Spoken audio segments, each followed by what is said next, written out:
Your commentators today, Martin Brundle and David Croft. And welcome along then to Bahrain, where for the next 57 laps the talking in the paddock can stop and we can concentrate on the wheel-to-wheel action on the track. I hope we're set for a thrilling Bahrain Grand Prix. We've had them in the past here. This, the 12th Formula One World Championship here at the Sakhir International Circuit. We're about an hour's flight away from Abu Dhabi, where we finish off this 21 race season. There's an awful lot to go on between now and the end of November, but we come here with Nico Rosberg leading the World Championship for the first time since Italy in 2014. What happens today then at the end of 57 laps? It's a 3.36-mile circuit, 2 DRS zones to help overtaking, maybe into turn 1 before one of the DRS zones, maybe into the first corner as well, where you're hard on the brakes, one of 4 really heavy braking zones around this circuit. We are in the heart of the desert. We are in the country of Bahrain, which, if you want an indication of its size, you could fit into the city of Shanghai, where we go next 8 times over. Shanghai will be in the daylight. Here tonight, we're about a minute after sunset, and the lights will start to take effect as this race unfolds. It is a thrilling prospect. It's also one of the longest routes from the grid to the commentary box, and I'm glad to say, Martin Brundle, you made it with bags of time to spare. 3 or 4 seconds at least. No problem. Even had to break into a jog there for a little while.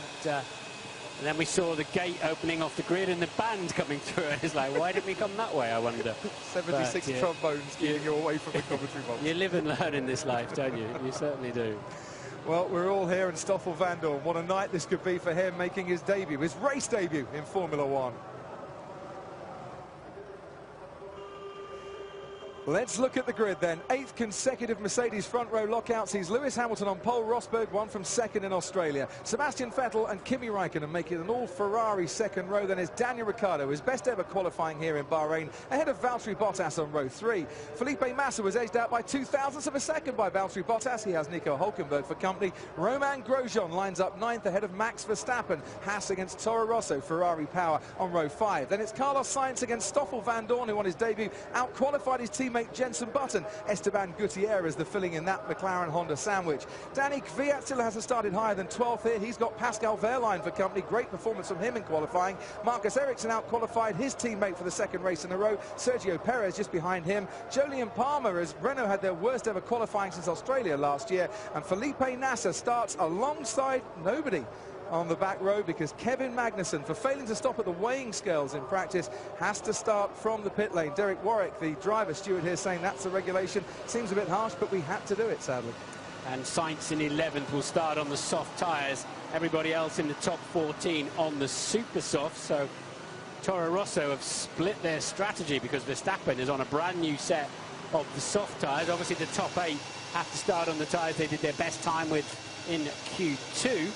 And interesting then, once again, I mean, we've got Gutierrez. Grosjean starts on the super softs too. He was celebrating not being in the top 8. Wondered if he might go in a different direction to that. But it will be a brand new set of super soft tyres for Romain Grosjean. They'll hope down at Haas he can go just a few laps longer. We're expecting the first round of pit stops round about lap 10, but don't think that everyone will be on a 3-stop strategy, even if they come in then. This could be a race, Martin, where you can develop your strategy, make it up as you go along. Well, and even if they come in very early, it doesn't necessarily mean that they're 3-stopping this evening. They're working it out, as we'll try and work it out together with you at home. And it's great to have you along with us all around the world, and of course Sky F1 back in the UK. And the other significant thing is these super soft tyres wear out very quickly. They lose best part of 1/3 of a second per lap. Every lap you go around, they go that little bit slower. And so the undercut, if somebody does come in a lap before somebody else, they'll gain 1.5 seconds. And we could well see Sainz in P11, if he survives the first lap or two, leading the race at some point, because those tyres should go at least 15 laps longer, would you say, Crofty? Absolutely, yeah. I mentioned in the build-up here, other than the weekend in Monza where they won the race, Toro Rosso have only ever led another 7 laps in a Grand Prix. Might happen here today. And we see, once again then, the 2 Mercedes lining up on the front row. Nico Rosberg and Lewis Hamilton, they've now led 16 front row lockouts as teammates each. Obviously, Ferrari got the better start in Australia. Crucial for Mercedes that they get away to a good start. That's Rosberg going very slowly away from the grid onto the formation lap. but Hamilton has got to try and fend his teammate off as well, who will have the inside line as he goes into turn one. Is that the better line to have? Rosberg was trying to hint at that yesterday. Well, you can lock your brakes up and go steaming in there and claim the high ground, claim the apex. And Rosberg was very quick off the mark, saying, hey, of all the circuits, it doesn't really matter being second here, theoretically. And there's quite a slope. Where you see the mechanics all running up with the equipment, there's quite a slope as well, right to left as you're sitting on the grid. I noticed for the first time in 12 years of doing a grid walk here. But anyway, I was surprised to see that. Theoretically, the left-hand side of the grid should be much quicker because they've been charging down that. There's only one line down this very long pit straight, but it doesn't seem to make too much of a difference. And you're right, Crofty, you can barrel up the inside. This was Rosberg trying to get away. And he's gone straight into second gear. I think he's gone into anti-stall there. So he'll not be wanting to do that for real. He can rejoin in his position because he wasn't last man away. So that's exactly what he's done. Only if you're last man away do you then have to stay back and go in the pit lane and join. Kevin Magnussen will be there, won't he? He certainly will. He'll be forming a queue, but not on this particular occasion. Lots of smoke there, wasn't there? From Sebastian Vettel's Ferrari. Yeah, it was.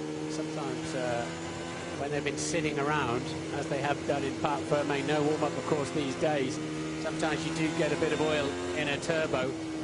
But that was a lot, wasn't it? Okay, I'm not sure. I think I might have an engine failure. Yeah. Oh dear. Now he has a massive engine failure. Huge amounts of smoke pouring out of the back of that Ferrari. We have been talking about Ferrari engine reliability all weekend long. They had it with Kimi Raikkonen, and bad luck for him, he had to retire in Australia, and it looks like Sebastian Vettel is not going to take the start, and he's pulling over now here in Bahrain. This is an absolute disaster for the Scuderia here this evening in Bahrain. It's taken the shine off the race for all of us, hasn't it? He was the man most likely to keep Mercedes honest. Thankfully, Kimi Raikkonen has been flying nicely along too. We're going to rely on the Mercedes boys having a right bite at each other, but yeah, we saw that puff of smoke going into turn 11, and unfortunately they kept going. So often with racing engines, you park them up overnight, they're perfect, fire them up the next day when they've had a heat cycle effectively through them, and boom, off they go. Here we go, we'll see it again. 20 years on since Michael Schumacher at the French Grand Prix in '96 had an engine failure on the way to the grid there. Sebastian Vettel, his hopes of victory literally going up in smoke here in Bahrain this evening. Vettel will not take the parts in this race. Lots of metal parts connected inside Vettel's engine. Don't know if he's dropped oil down there on the way in to turn 11. We'll soon find out. Jolyon Palmer in the pits too. Yeah, for Renault. So his teammate will start from the pit lane, Kevin Magnussen. He's allowed one lap just to make sure the car's okay to get into the pit lane. And Jolyon Palmer, as you can see there, now coming into the pits for Renault. So what was an awful qualifying is now turned into a pretty awful night for Jolyon Palmer as well down at Renault. Once again, Lewis Hamilton facing away from his teammate. We have 5 lights on here in Bahrain. It's lights out and away we go. I think Rosberg got slightly the better start. Certainly Valtteri Bottas got a super start. Kimi Raikkonen already passed by the Williams. Into the first corner we go. And it's Nico Rosberg ahead of Lewis Hamilton. There comes Valtteri Bottas. He touches the Mercedes. Hamilton has damage to his bodywork. Bits of carbon fibre going everywhere. And for the second race in a row, Hamilton has lost places at the start this time because he was hit by another car and it was the fast-starting Williams. Indeed, I have to say it looked like Lewis had the track position there, but they're still very close together through turn 4. So Hamilton then back in what is that 7th, 8th place. And going backwards even further. Massive damage to the right-hand side of his car. Well, we talk loads about, as we see the Sauber coming across the run over, and we talk loads about the amazing Ferrari start. Raikkonen had an appalling start and was getting mugged left, right and centre down to turn 1. Something feels wrong with my rear.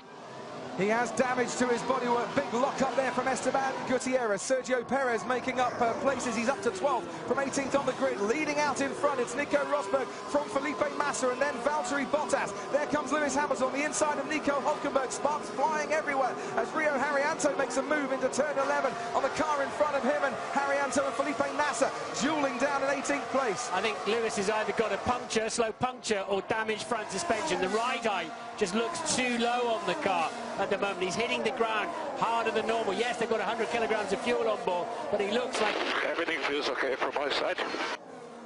That's Valtteri Bottas. He hit Hamilton. He thinks his car's okay. Crossing the line, Rosberg has an advantage of 1.6 seconds. Then comes the Williams of Massa and Bottas into the pits. Comes a Force India, I think that is it. It is Nico Hülkenberg coming into the pits. Looking there is Romain Grosjean on Kimi Räikkönen. Grosjean running in 6th place at the moment. And behind, here comes Carlos Sainz and Sergio Perez. Perez on Sainz down to the inside. And there's more carbon fibre flying into the air as Perez loses a bit of his front wing. Couldn't stop himself in time and went in there to the Toro Rosso.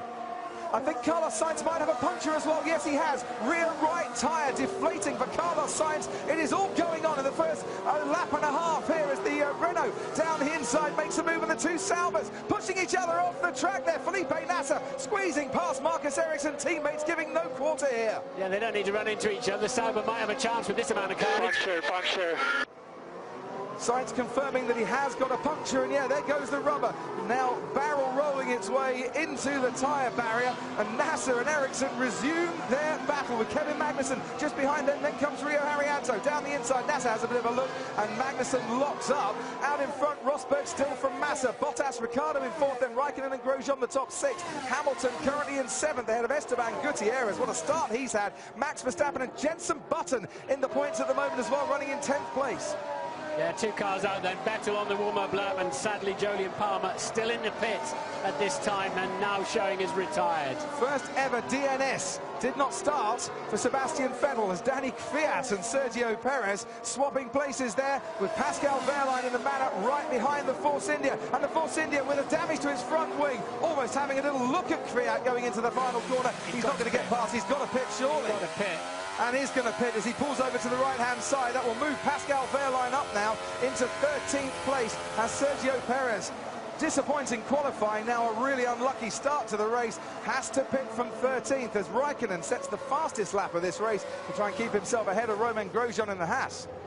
Hamilton is tucked up behind Grosjean and lapping just over a second behind, so I think it must just be front wing damage for Hamilton that's making the skid plates on the right-hand side of the front wing end fence hit the ground. He was certainly bottoming out a lot more on the first lap than his teammate and many others around him, but at least he is still in the race. They can change that nose at the first stop and it'll cost him a dozen seconds rather than, including the tyre stop, rather than a full run through the pits, which will cost him half a minute. Big lock up there from Valtteri Bottas. That'll keep Daniel Ricciardo keen. There's the Toro Rosso Carlos Sainz making his pit stop, and Sainz will come out into this race with a whole load of track to himself, to be honest. The last man running to confirm. Jolyon Palmer on our timing screen says he has retired from this race. Sebastian Vettel didn't even start it. This is the start. Yeah, Rosberg got away mightily clever. And the red lights are on for a very long time. It is a random situation. There was so many near misses. But then the Williams goes up the inside of Lewis, and I think he could rightly be slightly aggrieved by that because he had the corner. It looked to me like he had the corner.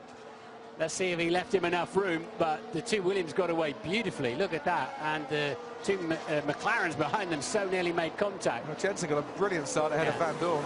Van Dorn got a brilliant start ahead of Jensen, I should say. So, what was that, racing incident, or Lewis needed to give Valtteri more room? What do you say, Martin? Let's have a look at it from here. I think Lewis thought he got some clear space, turned into the corner looking at his teammate. He's looking ahead for his teammate. Rosberg's already passed him on the 320-metre dash. So he's left the door open on the inside, goes to the apex, and boom. Bottas just could not stop in time. No. It's a heavy braking zone down there. Let's see what it looked like from the cockpit of Daniel Ricciardo. Raikkonen, as you said, getting a really bad start. The two Williams passed him. Yeah. Oh, and Of course, Ricciardo got damage to his front wing as well. Wing damage there as well. A bit clumsy, wasn't it? So Ricciardo's running with damage to his front wing, and now let's look at it from Valtteri Bottas and his Williams. So Lewis has left the door open, but I wouldn't have tried to walk through it if I was Valtteri, I don't think. Where else was he going to go? Brake pedal. Yeah. Yeah. He won't. I don't think he'll take a penalty for it, but he was a day late and $1 short heading in there. So this is Carlos Sainz and Sergio Perez. Almost a carbon copy as the carbon fibre goes flying. Yeah, and that's the problem with the front wing end fence. Cuts the sidewall. Just cuts the sidewall of the tyre. Hamilton is ahead of Gutierrez. There you are. There's the replay of it going into turn one. You see the damage on the right-hand side, though, to his front wing. There goes Ricciardo once again, under pressure now from Kimi Räikkönen. Ricciardo with damage to his front wing. The end plate went in that contact into turn one, and Kimi Räikkönen would quite like to clear the Red Bull very, very quickly indeed, because he's being held up a touch. It was Grosjean that Hamilton was passing up into 6th place. And let's look at his relative pace.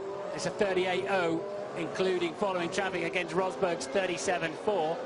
So the car not too bad then, not too bad for Lewis Hamilton. But at the moment, he's 8 seconds behind his teammate. Long way to go yet. Yeah, we're only on lap 5 of 57. Yeah, as you rightly say, Hamilton getting past Grosjean. He just got past Gutierrez before that as well. So both Hasses cleared there. Perez on the super soft tyre, now setting the fastest lap of this race.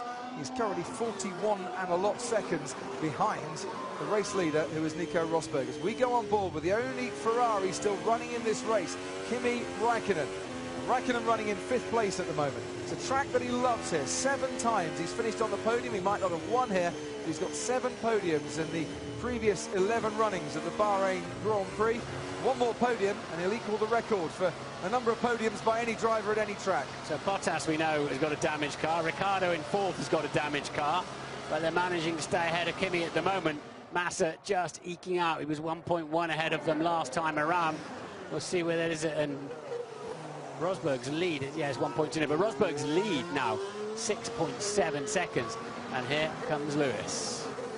Yeah, who's also got damage to his car as well. And Räikkönen now has a sniff, doesn't he? Because Ricciardo has gone very, very deep indeed into that turn one. And that's going to give Räikkönen the opportunity on the run now to turn 4. Upwards of 190 miles an hour. He's going to have to go the long way round the outside. Can he get the move done, the Ferrari driver? Yes, he can. Kimi Räikkönen puts himself into 4th place. He started 4th. He's now back up to 4th again. And we go on board with Lewis Hamilton, who now sees the rear wing of the Red Bull in front of him, not the rear wing of the Ferrari. It'll be interesting to see if they feel the need to change this front wing as the Red Bull goes wide again for Lewis.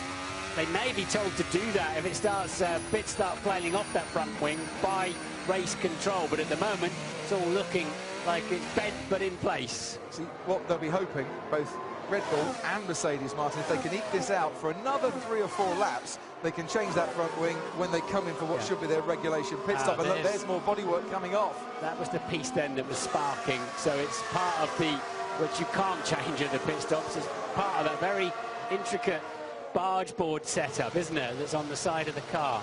This is a replay here of Kimi Räikkönen on Daniel Ricciardo. He said he had to go the long way round, but he'd actually just got ahead, hadn't he, by the time they turned in to the hairpin there. And he had that sniff because Ricciardo had gone very deep indeed down into turn 1. Yeah, I think with Ricciardo missing some front wing, he wasn't brave enough, and probably rightly so, to go steaming in there late. Last of the late breakers. Come into the pits now as well as under DRS. Kimi Räikkönen and Valtteri Bottas, fin to fin, wheel to wheel. Which one comes out on top? Räikkönen's now got the inside line going into turn 2. Kimi Räikkönen up into the podium places. DRS helped him there, got alongside the Williams into the braking zone, and the rest was all down to the experience of Kimi Räikkönen in his 232nd Grand Prix start. Not shy of the outside of the racetrack, is he, Kimi Räikkönen? He loves this place, and he's showing that once again. That was a very clean and bold move. Well, no Sebastian Vettel for Ferrari in this race, so it's up to Kimi to bring the points home for the Scuderia. And I can tell you that the stewards are looking at the Turn 1 incident involving Lewis Hamilton and Valtteri Bottas under investigation for causing an accident, as now Hamilton closes up behind the Williams of Valtteri Bottas. You can see there just how far behind the Mercedes is, and it's not very far behind indeed.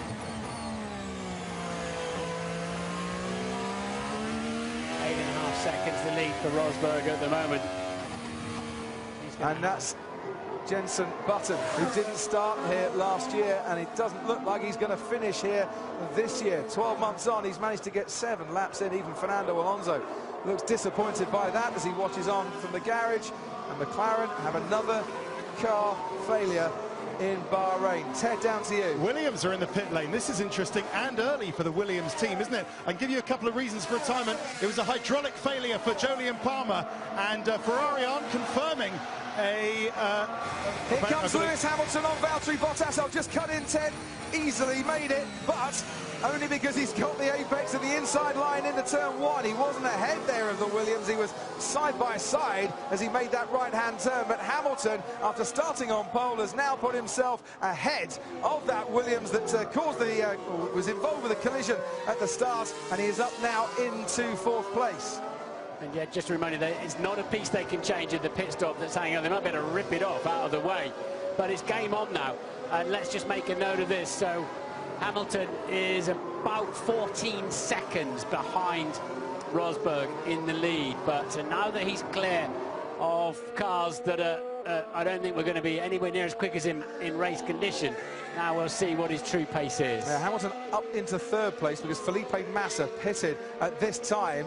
So Felipe Massa going on to the medium compound tyre, to let you know, Ted. That's a long strategy, so Williams going to try to do a long stint in the middle here as they aim just to do 2 stops tonight here in the desert. But Vettel himself is absolutely sure it's an engine failure. Ferrari aren't going to confirm that. Didn't see anything on the telemetry earlier on in the formation lap that would point towards an engine failure. It was a surprise to them as well. The Haas there of Grosjean just took a big bite of carbon fibre, didn't it, at load as well. But so running then as they are, 6th and 7th. Good effort from those two. And here come Williams again, this time for Valtteri Bottas. And Ted, as he comes into the pit lane, more news from you. Button's reporting on the radio that he's lost hybrid boost. He's lost ERS. So that's 160 horsepower, isn't it? Yeah, that's why he stopped then. Pits don't think they can do anything to get it back, so that's why they told him to stop. Yeah, and is it the medium tyre for Bottas as well? It is. Yeah, Button's on the radio. I think you lost ERS. Jenson, I don't think there's anything we can do, he was told. Oh, damn it. Or words to that effect, he replied. Out into the racetrack there, behind Rio Haryanto, comes Valtteri Bottas. Williams going on to the medium compound tyre, which suggests, Martin, that what they're doing, A, going for a long stint, B, trying to keep their options open, 2 or a 3 stopper. But I can tell you, Valtteri Bottas is going to get a drive-through penalty for causing a collision. That incident at the start that caused the damage to Lewis Hamilton and sent him back a few places, Valtteri Bottas has been blamed for it by the stewards. He's got a drive-through penalty coming his way. Yeah, it was only ever going to be Bottas in trouble there. And there's the piece then. And I think that's what Grosjean hit. It is. It was finally the piece flying off Lewis Hamilton's side pod. That tubing there, that's the side impact structure, isn't it? So it's a bit scruffy down there, but what sort of pace has he got? He's losing time to Rosberg, just about hanging on to Raikkonen. Rosberg seems to be the only man who's had a clean race so far in these opening few laps. Pascal Wehrlein, by the way, we're looking at him now with a few people making pit stops, up into the points for Manor. Once again, the young German has had a very good start to the race. Now, fingers crossed for him that he can keep that going this time around and not suffer the tyre wear and degradation that Manus experienced in Australia. Problem Williams have got, I mean, Bottas has got to drive through anyway, but they put Massa back out in an awful lot of traffic. He's got a lot of cars to get through. He's got some decent straight line speed to do it with, but it'll cost him. Well, let's see if he can get past Ericsson here on the medium tyre. He does make the move. Little lock up ahead. Yeah, I cannot turn right. The car over rotates when I turn right. Well, there's 9 right corners here, and that's going to be a very difficult afternoon or evening for Carlos Sainz. This is the drive-through penalty for Valtteri Bottas. And the good news is he's not coming out into traffic, as now Felipe Nasser is passed by the Williams of Felipe Massa. He's got rid of both Saubers there, and you've got Daniel Ricciardo right in that little scrap as well. Bottas has come out behind Stoffel Van Dorn on the track. Yeah, it's been a great few corners for Felipe Massa. He kept Ricciardo behind him and nailed the 2 Saubers in consecutive corners, more or less, and that set him free as he heads up the road looking for Pascal Wehrlein. And that is the Haas into the pits of Esteban Gutierrez. And Ted, that looks like a Haas that is going into the garage. You never fail to find that amusing, don't you, Crofty? It's just a simple statement. It's a team are admitting there's something difficult, some technical problem. They're not saying what it is yet, but they've had to retire. It's not a very nice Haas, is that what you're saying, Ted? Yes. Onwards we go then. And the Renault of Kevin Magnussen is now closing up on the 2 Saubers, running in formation. Felipe Nasser and Marcus Ericsson running at 9th and 10th at the moment. He's into the pits. You can see there comes the Toro Rosso of Max Verstappen. Soft compound tyres going on.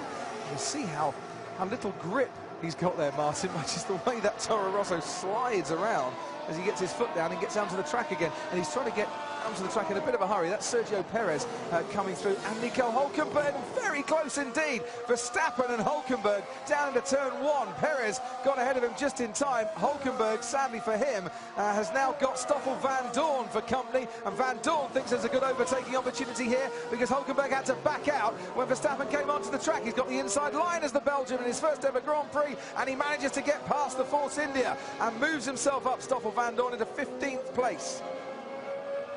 So the first man, Kvyat, who started on the soft tyres, is more than a pit stop behind the leader, so we're not going to see any surprise leaders. That plays into Rosberg's hands nicely. When Sainz got knocked out with that puncture, then he didn't really have, he's not had a front runner or a fast runner in a good place to get in his way. So that opens the door up for the top 4 to stop just when it suits them. So Rosberg, Raikkonen, Hamilton, 17 seconds between the top 3. We're watching the car that normally is piloted by Fernando Alonso this afternoon, the 21st Belgian in Formula 1, Stoffel Van Dorn. While we're watching him on the track and Perez and Verstappen ahead of him, into the pits comes Romain Grosjean for what should be a scheduled stop for the Haas team right at the end of the pit lane. Wehrlein is also into the pits for Manor as well. Super soft's going on. That's their first ever pit stop, is it not? That is their first live in a race pit stop, yes. Because they didn't make one except under the red flag. And, oh, there's more carbon fibre coming off there, and Van Dorn has gone straight over it. What appeared to fly out from the Force India of Sergio Perez. Van Dorn had absolutely no chance of avoiding there, Martin. And if he's got away without getting a puncture there, that's fortuitous in the least. It's like a demolition derby this afternoon. On board as we are with Van Dorn. Nothing on the radio to suggest that he feels there's a problem with the car, but you're right, there are bits of debris flying everywhere.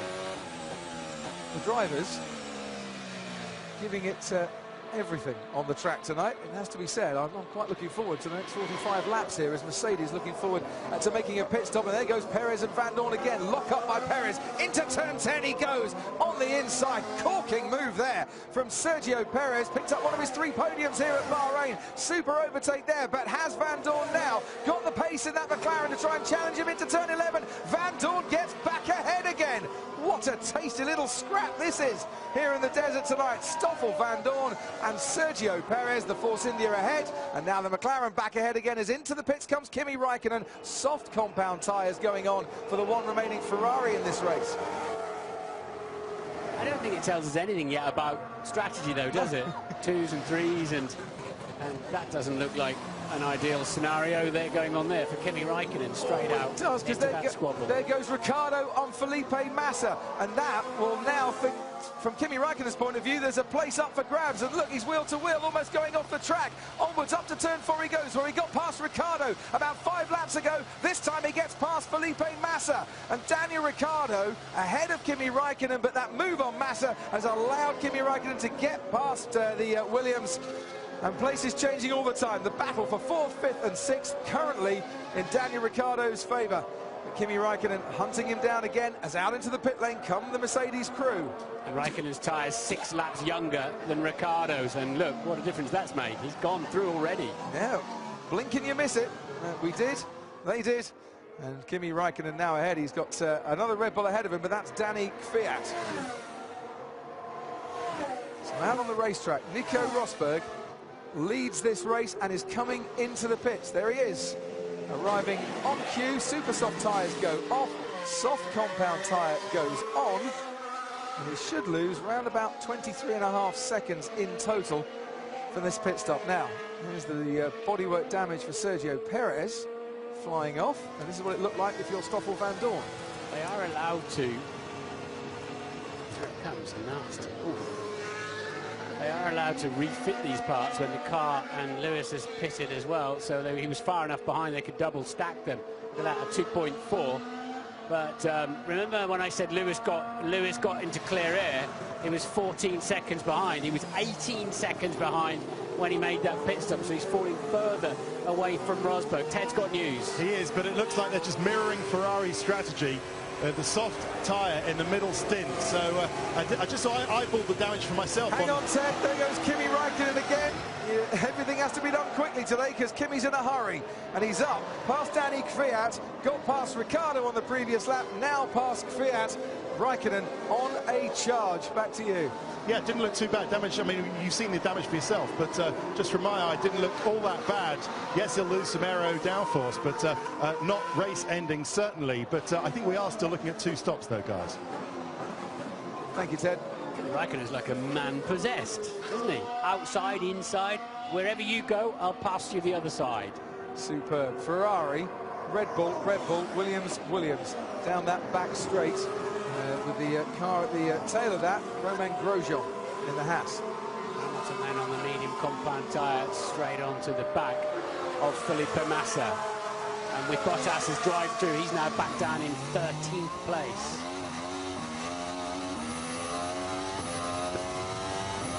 So it's Rosberg leading from Kimi Raikkonen then. We're in the melee, shall we say, as Valtteri Bottas appears from out of nowhere. We're on board with Nico Hülkenberg, Sergio Perez just ahead of him, Williams in between the 2 Force Indias. Well, they've both got quite a race, or all 3 have got quite a race on their hands. Bottas dropping down even further because of that drive-through penalty. Here comes Lewis Hamilton on Felipe Massa. There goes Daniel Ricciardo on Danny Kvyat. Ricciardo's ahead of his teammate. Hamilton is ahead of the Williams. And you said he's a man on a charge. Kimi Raikkonen setting another fastest lap in this race. 11.2 seconds off the lead after those first pit stops. But this is why they don't need to dilly around with qualifying. We've got a good race format. They've added this 3rd tyre for this year. It's the best field we've had in Formula 1 since 2007. We've got a decent race day. We could have done with Sebastian Vettel in imagine if he'd have been going along as nicely as Kimi Raikkonen, but we don't need to keep messing around with the quali. And that's where Nico Hülkenberg had to back out and trying to get past his teammate and realised that at some stage it was going to run out of road.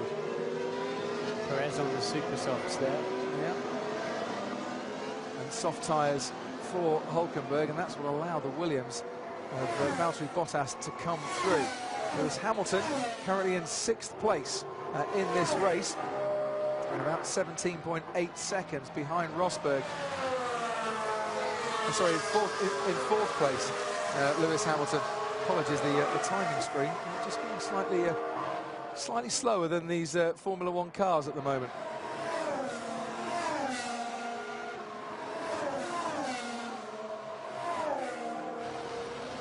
We see from the helicopter shot, Red Bull and Williams of Kvyat and Felipe Massa down the main straight. Look how Massa gaining there. Mercedes power against Renault or Tag Heuer power, whatever you want to call it. Felipe Massa into the corner he goes, but back comes Danny Kvyat. He's not given up without a fight here. Massa thought he had that one eventually. He does. And Danny Kvyat just has to back out a little bit for his own safety. We're back on board now in fourth place with Lewis Hamilton, who has Daniel Ricciardo just ahead of him. Kimi Raikkonen setting another fastest lap, and the gap between Ricciardo and Hamilton down to around about 7/10 of a second, and now just a few car lengths. Now, is Raikkonen quicker on these soft tyres than Rosberg, or is he taking too much life of them? Is Rosberg eking his out at the front there? We'll find out a little bit later on, but certainly stellar pace from Raikkonen again.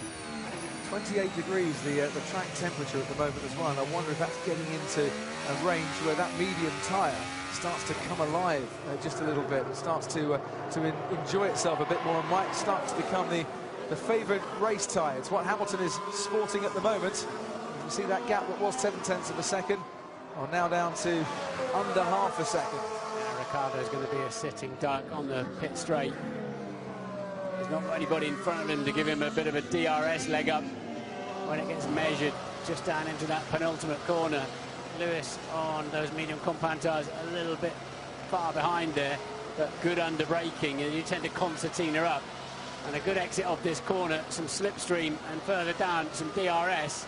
He can switch the motor up to full power as well. He should be where he needs to be when it matters most in the braking zone. Into the pits comes Danny Kvyat, and Daniel Ricciardo can now see Lewis Hamilton ahead of him. Hamilton puts himself up into the podium places. Romain Grosjean hot on the heels of Felipe Massa as we now see the Red Bull pit stop.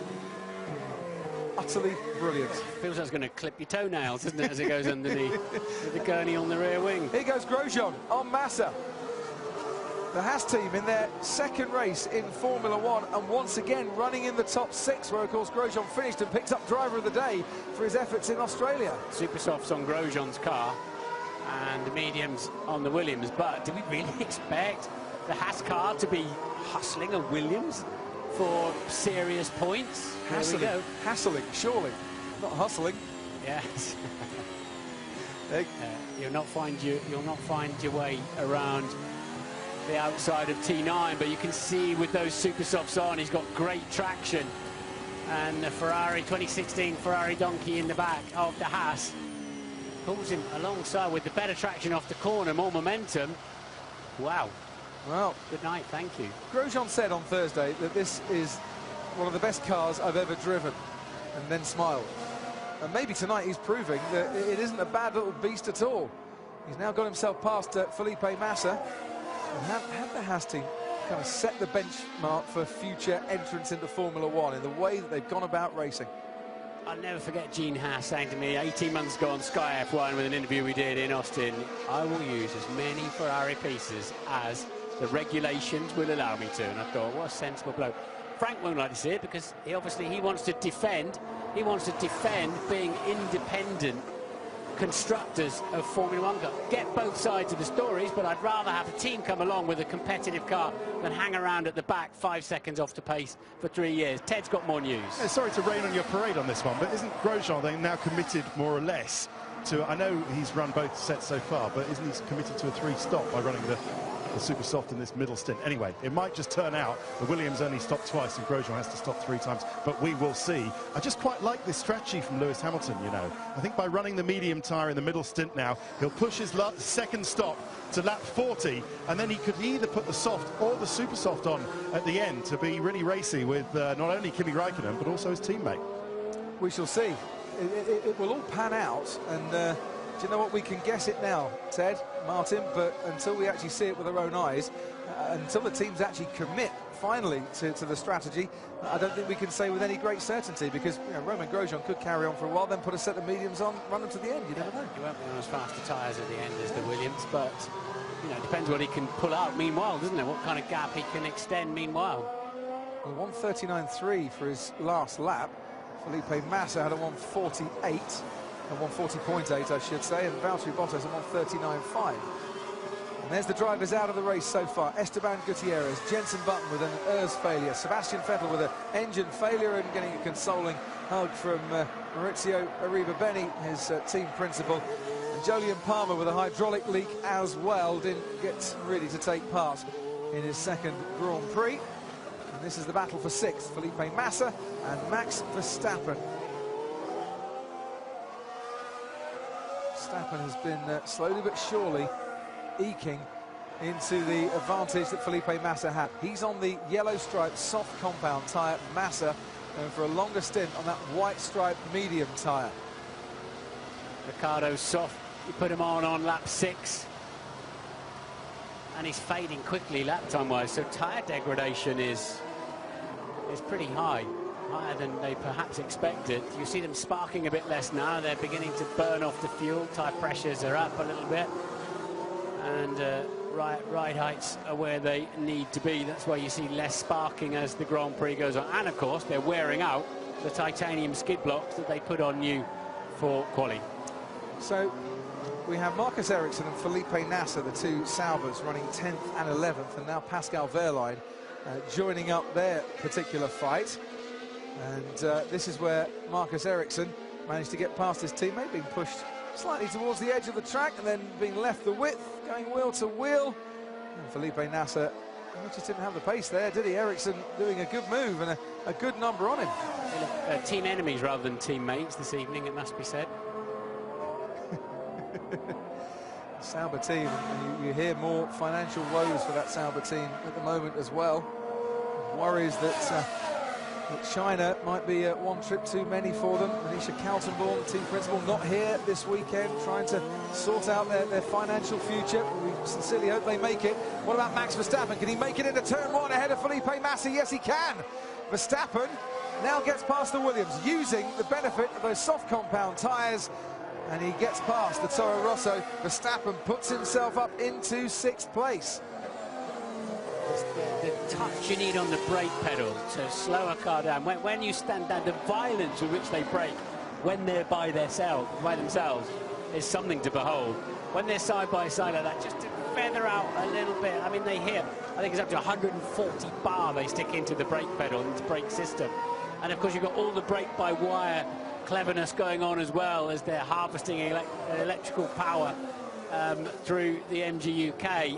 There's all sorts of things going on, and the touch and the deft feel the driver needs to make a move like that work without sliding into your rival is just something to behold. It's an odd one, isn't it? It's a touch and a feel while stamping very hard as well, because the pressure you need to apply. Yeah. The veins come out the side of your forehead when you when I'm privileged to drive these cars sometimes, I can't get anywhere near enough braking force in the pedal. You've got to have a leg like a donkey to get 140, 150 bar into it. I can get to about 100 bar, and then I'm hurting. Right, top 3, Martin, separated now by 20 seconds. And at the moment, Hamilton lapping about a 10th quicker than his teammate. Rosberg, though, on the soft tyre, Hamilton on the medium tyre. Kimi Räikkönen stuck in between them.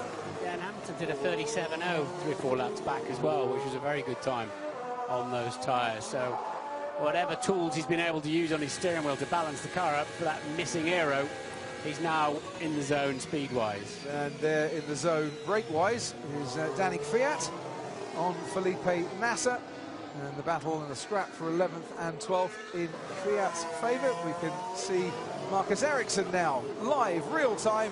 That becomes the next Sauber to be passed by the Red Bull, and he's got them both rid of at the same corner. I like the analogy Lewis used earlier on in our programme, that you feel like you're being leant on by an elephant when you hit the brake. You often see the drivers, despite pressing the brake pedal hard, this is a submarine. Despite a tailored-made seat and 6 seat belts, you submarine down into the cockpit with the forces. Pascal Wehrlein running in 13th place for the Manor team at the moment, but he's certainly got the pace on the two Saubers, all on the soft compound tyre, catching them up there. And great to see the Manor team having these scraps on the track. Kevin Magnussen on the super soft tyre, they're about to join in this scrap as well. But this time last year, the Manor team, the Marussia team as they were then, would have been tailed off last and a long way back. At least having the opportunity to go racing. Ferrari will be concerned that Hamilton's matching them lap time wise on the medium compound tyre. and that is Carlos Sainz. I wonder if that was a lengthy pit stop there for Carlos Sainz. He seemed to be stationary for quite a while as I was looking out of the commentary box window. Here comes Kevin Magnussen on the manner of Pascal Wehrlein. He's joining that scrap. But he should get DRS. The young German, youngest ever DTM champion, to try and assist him, A, in catching Nasser, and B, in trying to stay ahead of the Renault that also gets DRS assistance as well. And sadly for him, Felipe Nasser doesn't have that luxury. There's that 1 car length between the Sauber and the Manor as they approach turn 1. So we're on lap 22 of this 57-lap Bahrain Grand Prix. We've lost Palmer, Vettel, Button and Gutierrez out in front. Still 2 Mercedes and a Ferrari. Rosberg, Raikkonen and Hamilton in that particular order. Daniel Ricciardo dropping off from the top 3, but still ahead of Romain Grosjean. Not by much though. Grosjean now has got that gap down to under 2 seconds. Verstappen trying to gain on Grosjean ahead of him. Then comes Massa. Van Dorn running in the points in his opening race in Formula 1. Bottas, who's had a drive-through penalty for crashing into Lewis Hamilton at the first corner, and Danny Kvyat completing the points scoring positions. There's Dave Ryan, the racing director, down at Manor, vastly experienced. Martin, you used to work with him yourself? Yeah, I worked with Dave when I was at McLaren, and very well known, very well respected man in the Formula 1 paddock. Good to see him back here.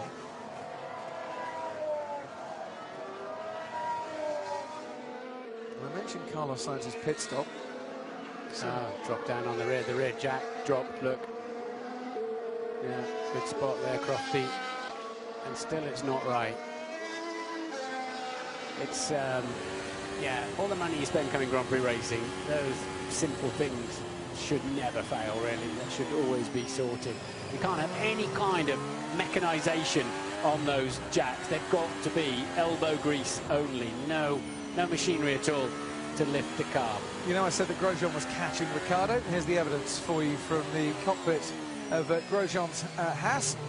And that super soft tyre decision has certainly allowed Grosjean to catch. I wonder, at the end of the next DRS zone, is he able to pass Daniel Ricciardo here? Because that Ferrari power unit certainly has the boost and the beans, and he's got the DRS flap wide open as well. The drag is reduced. He's just a bit too far behind Ricciardo to make that overtake stick then. Down to you, Ted. Quick one on Esteban Gutierrez. It looks like it's part of the hybrid system 2 that's failed. Obviously, supplied by Ferrari, but the team aren't admitting to it yet. But it looks like that's what it is. And just quickly, I did stop into Toro Rosso. You're right, left rear problem in that pit stop sites. On to the home straight we come. Christian Horner looking anxious, as he often does on the pit wall, especially these days. Well, Ricciardo's had those on since lap 6, but so has Grosjean since lap 11, the super soft. So that really is, the Haas is looking after his tyres very nicely indeed. Well, he's going to put him under a bit of stress now, because he is right up the rear of that Red Bull of Ricciardo. A great run up the hill. Ricciardo's completely out of position there. He'll have to go right immediately to block the way, and he's left him a car's width. He's down the inside, is Romain Grosjean. This is the way you want to go if you can. A little switcheroo there from Daniel Ricciardo if he's got the traction coming out of turn 4, but he hasn't. And Romain Grosjean swoops down the hill with the Haas ahead of the Red Bull and up into 4th place. Got a great run out of turn 2, set that move up. The gap was there, but only just, and he made it look very nice indeed. Yeah, Danny Rick moved. He still left him. If you can make your first move, but as long as your rival hasn't got his front wing anywhere near your rear tyre, you don't have to leave him any space. It's only when you move back you have to leave him a space. So Daniel clearly didn't fancy the dirty track over there. There's no way I'm going to get past him. It's like a rocket on the straight. Okay, understood. The man is like a rocket on the straight. Understood. Which basically means that the decision to put Magnussen on the super soft tyre is now backfiring, because if he can't get past them, he can't make the most of the opportunity. Yeah. Sadly for him. Did you catch what Fernando said to me on the grid? The biggest takeaway, the biggest thing he's learned following the team around this weekend, not driving, was how hard it is to hear the drivers when they're out on the track. That was fascinating. Yeah, everyone heard his comments last year about GP2 engines, though. It was nice and clear that day. Fernando not taking part this weekend as Ricciardo now comes into the pits for Red Bull, and we'll just see this pit stop. And we'll see where Daniel Ricciardo comes out onto the track. He's going to be behind Felipe Massa, he's going to be behind Stoffel Van Dorn, but will he come out ahead of his teammate Daniel Kvyat? I would imagine not. Kvyat goes past our commentary box. Bottas does as well. Marcus Ericsson in the Sauber also comes past, but he is going to get out ahead of Felipe Nasser. Steady old stop there for Red Bull. 4.7 seconds. Didn't seem to gel particularly well, did it? No, not especially. 11th place for Daniel Ricciardo. Let's hear now from the man whose engine blew up on the formation lap, Sebastian Vettel. So frustrating to be standing here right now. As you look over there, you can see Kimi going well on track. What was the problem with your car? I don't know yet. I lost power, so smoke coming out, and then we decided to stop. Why? I don't know at this stage. Obviously frustrating, but the main thing is that yeah, we support Kimi now. And then after the race, I think we'll see what happened, whether the engine has damage or not. So we'll see. Was there a concern about reliability for Ferraris coming into this weekend? Not at all. There have been some reports of that, but as far as you're concerned, it's a good car. I was surprised what Kimi suffered in Australia. I think we fixed it. Well, if it's the same thing again, probably not, but I don't think it is. So, yeah, we'll have to see at this stage. I can't tell you more than that. Thank you. It was spitting molten bits of metal out the back. So, unfortunately, whatever went on in there is pretty big. Daniel Ricciardo has been told now is the time to push. Someone is pushing really hard ahead of him. It might just have been Stoffel Van Dorn going around the final corner, and Van Dorn coming into the pits, Ted. Is McLaren are responding because Van Dorn wasn't under attack from behind from Bottas, but they are looking at Ricciardo and the Red Bull. What a fantastic race, Crofty, Stoffel Van Dorn is having in his maiden Grand Prix. Here he's coming in for a pit stop, absolutely bang on his marks. He's a little long, if anything. The soft tyres are very badly trained, especially on the left rear. But anyway, it's another set of soft tyres. He goes out for his next stint. Comes out behind Rio Haryanto in the manner. Stoffel Van Dorn aiming to become the first driver since Sebastian Vettel to score on his debut that wasn't the opening round of the season. Vettel, of course, made his debut at the Indianapolis track at the US Grand Prix in 2007 and finished 8th that day. Meanwhile, his former teammate down the inside of Valtteri Bottas goes Daniel Ricciardo. Been told to push, and push on he is too.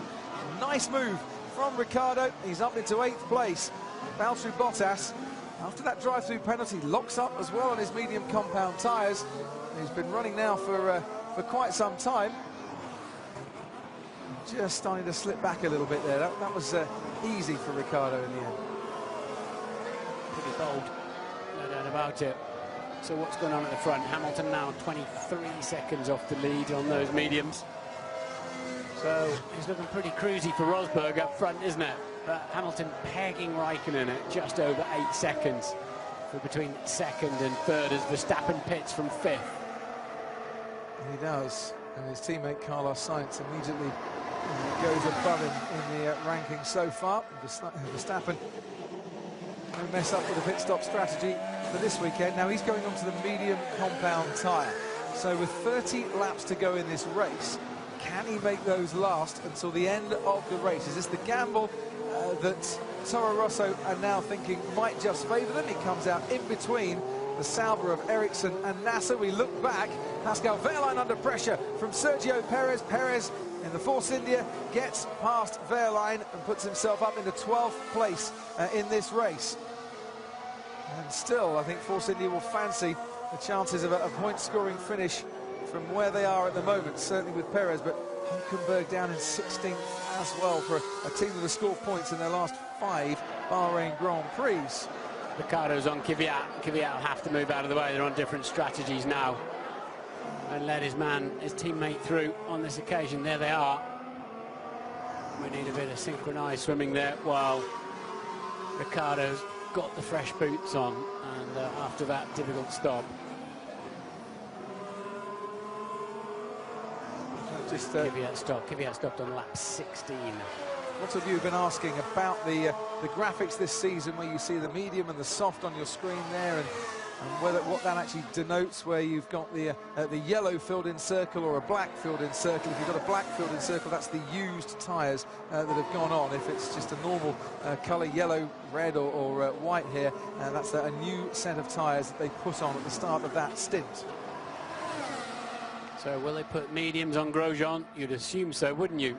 Get him to the end of the Grand Prix. He's in the pit lane, far end of the pit lane. Here we go. He's had the benefit of the super softs, and he's made good use of them, and that's Daniel Ricciardo getting past Danny Kvyat, and there didn't seem to be much of a fight put up there. As you said, Martin, a little bit of synchronised swimming, and Red Bull, for strategic purposes, needing to free Daniel Ricciardo and let him go push and chase after Felipe Massa. Grosjean is back out onto the racetrack behind Valtteri Bottas, ahead of Max Verstappen. So they've covered off that early pit stop by Max Verstappen, the undercut that Toro Rosso tried. Grosjean still ahead of him. Out in front, we've not really mentioned the leader of this race, because it's all been happening behind them. 15 seconds, the gap between Rosberg and Raikkonen. Another 8 seconds back to Hamilton in third. 23 seconds at the moment, covering the top three. And Rosberg leading the World Championship, of course, too. You said the stat earlier on, but Vettel's never suffered a DNS. It did not start in 159 starts in his entire career. Lucky boy. Sadly, they have not today. Right, into the pits then comes Lewis Hamilton. And it's the super soft tyre, is that?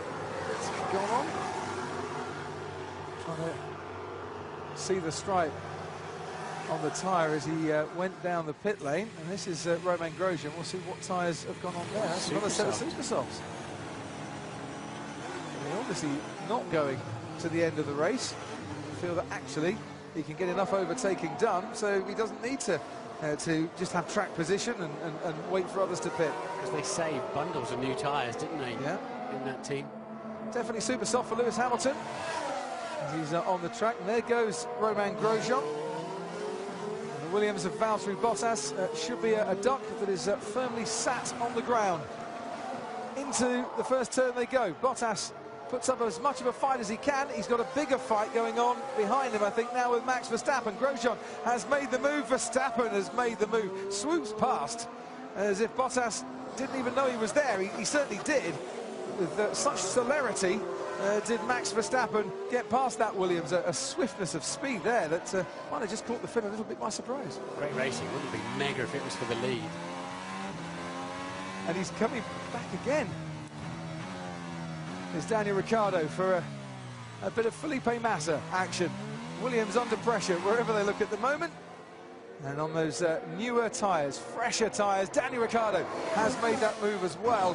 Ricciardo pitting on lap 24. Felipe Massa has had those set of tyres since lap 7. Kimi Raikkonen's pitted. He's put on the super soft tyres as well. Ferrari covering Mercedes. Ted, down to you. Yeah, so there's any of you who are optimistic, Crofty, of Kimi Raikkonen winning the race by doing a two-stopper. Me. Yeah, that's my 20 quid that you've gone, isn't it? Unfortunately, it doesn't look like Kimi can hold it out. I thought maybe Rosberg might be committing to 3 stops. Kimi might be able to last on that soft tyre to hang out a two-stop. Doesn't look like that at the moment. Still a long way to go, Ted. Yeah, safety cars, you know, brake wear, and we haven't mentioned brakes here, but it's so tough on brakes, this circuit. Remember, last year, Nico Rosberg really hanging on with his brakes at the end, and very nearly didn't make it to the end. Williams going for the medium compound tyre with Felipe Massa to the end. You would hope. Should do, shouldn't it? Ricciardo, I mean, he got bored with the last set of softs after 16 laps, so he'll have to come in again, won't he? For his third stop, presumably. Yep, and get some overtaking done again. And who's to say that it won't be Ricciardo and Massa very close on the track by the end. We've seen Hamilton come in now, set of soft tyres and go off the Mercedes, set of super soft tyres go on. What's happened at the back? Something at the rear there. Tweak of front wing going on, but it seems a long 5.3 second stop for Rosberg. Now, he did have somewhere in the region of a 17, 18 second advantage over Kimi Raikkonen, so if you're going to lose 3 seconds, that's the time to do it. There it is, it's the pit straight, isn't it, effectively, with Raikkonen just appearing in the background. So, what was the delay? Let's see in a moment. He comes out into a nice little gap for himself, though. Hamilton's The airline had pitted. time from Hamilton, 1:34.7. It's pretty handy on his new super softs, or his super softs. I don't know, they're new actually, they're not new. They're not going to have got all through quali in this far without having new ones left, is he? No, he didn't actually take any new super softs into this race either. All 3 sets that he had been used at some stage. He had a couple of sets new of the soft tyre and 1 new medium tyre as well, which they haven't actually used so far this weekend. He only brought the 1 medium for Rosberg and for Hamilton. Hamilton's got Raikkonen in view now as well. And if you're lucky enough to be stood in the Toro Rosso garage, you've got Carlos Sainz in view, but you probably don't want to see him. You'd rather see him out on the racetrack. That's Carlos Sainz out of this race. And now we can see what happened with Rosberg's pit stop.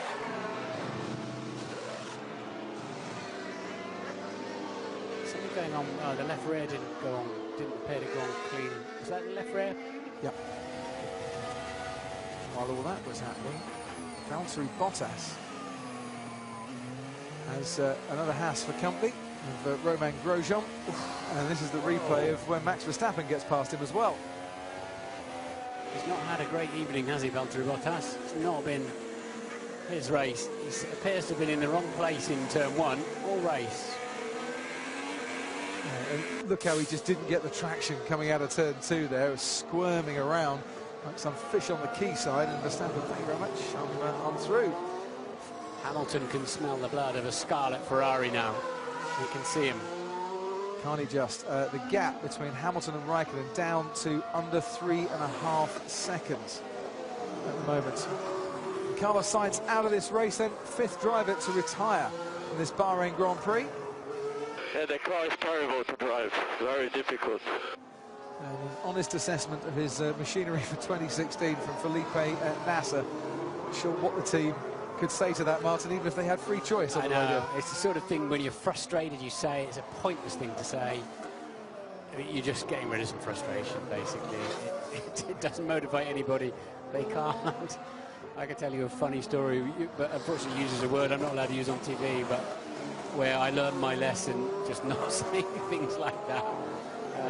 It just doesn't get you in. Exactly like you said, there's nothing they can do about it. That's what the debriefs are for, but unfortunately, as you're grappling the thing like a bucking bronco and it's trying to kill you, you feel the need to tell somebody. Well, you can go and have a chat with Carlos Sainz at the end then, because Sainz has suffered his 8th retirement since the start of 2015, and there's a frustrated man, I would have thought. We're watching Romain Grosjean at the moment, and he's got Danny Kvyat ahead of him. I mentioned that Grosjean saying this is one of the best cars he's ever driven. And he said as well that the same guy that designed the Haas suspension was the chap that designed the Lotus one when he was last able to make tyres last. Grosjean, had such great success, double podium, of course, here in 2012 and 2013, with a really compliant car, Martin, that was so kind on its tyres. Remember I asked him on the grid in Melbourne before the first race, any regrets leaving what became the Works Renault team? He was like, none whatsoever. Looks like a silly question now. How are we to know at that stage? How was Grosjean to know at the Italian Grand Prix last year, where he first had a chat with the team principal Günther Steiner and Gene Haas, the team owner, and he certainly knows now, and he knows he's got Danny Kvyat in his sights. Can he get into turn 1 ahead of the Red Bull? He's got that inside line, as you can see. Kvyat will try and fight back, but he just hasn't got the grip. Super soft tyres on Romain Grosjean's car, enabling him to get out of turn 2 and ahead of Kvyat up into 5th place. Danny Kvyat's going to have a bit of video to watch with Dr. Helmut Marko after the race, and he will be giving him a hard time. He's been in a couple of 3 wheel-to-wheels now and lost every one of them. Ignore the graphics, not medium tyres, super soft tyres on that Haas car. I mean, what could he have done to put up a bigger fight there? Imagine you're Dr. Helmut Marko. To lose his front wing, but I just know that, it's the hard school of knocks with Helmut Marko, isn't it? Get on or get out. And he reacts to that sort of thing. He wants his drivers fighting. He wants them, but if you knock your front wing off, they'll knock your block off as well at the same time. But you've got to come out on top more often than not. Stoffel Vandoorne has been enjoying himself very much on his Grand Prix debut this evening. He's got some defensive work to do as he looks in his mirrors to the left and to the right to see where Felipe Massa is. He's not far behind him at all. Great record in Bahrain when it comes to finishing a race. Felipe Massa, 11 starts, 11 finishes, one of course here in 2008 and 2007, took pole in 2007 as well. Hasn't actually though been in the top 6 since he came second in 2010, and would certainly hope he can clear a few cars and make it a top 6 here tonight. At one stage it was looking really good for the Williams after the start where they were running second and third, but not at the moment.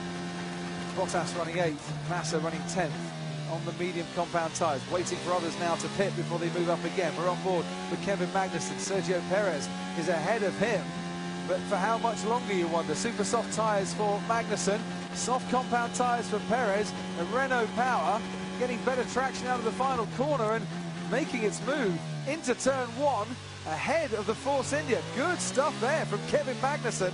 Puts himself up ahead of Perez into 11th place. Meanwhile, we can have a look at Max Verstappen and Danny Kvyat. Big lock-up from Kvyat. We saw him losing out to Grosjean. He's now lost out to Verstappen as well. Verstappen saying, if I don't get a Ferrari or a Mercedes, I'll have you drive as well as you place. So I get half a chance. Different tyre status, it must be pointed out there. Yeah, different tyres here as well. Soft for the McLaren, mediums for the 2 Williams. Vandoorne needs to get defensive, Martin, needs to get aggressive as well.